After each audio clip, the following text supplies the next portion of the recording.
So I had an important thing come up in readings today, and that was someone asked me, "Are am I even a witch? I don't practice every day."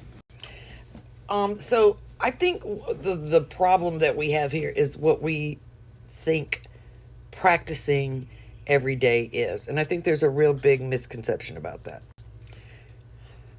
Practicing every day doesn't mean you sit down and you do a spell or some sort of what I don't know what's going on with my hair, some sort of thing every single day.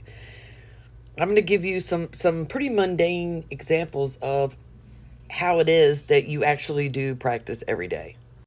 So before you get into witchcraft, let's say you were gonna decided to make some homemade spaghetti sauce, and so you just go by the recipe and you get the spices that are required and you add them in and you make your spaghetti sauce and it tastes great.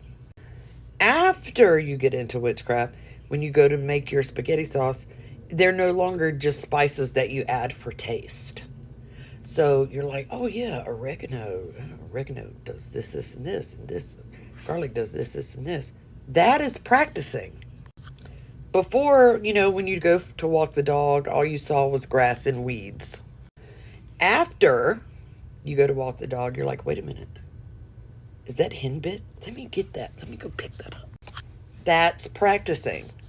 When I walk by my altar and I notice that it needs some fresh flowers, or I need to add water to the boveda, or I need to refresh this candle, and so that I go do those things. That's practicing. So before bed, I sat down and I started reading out of that palm reading book to see what it's about. That's practicing.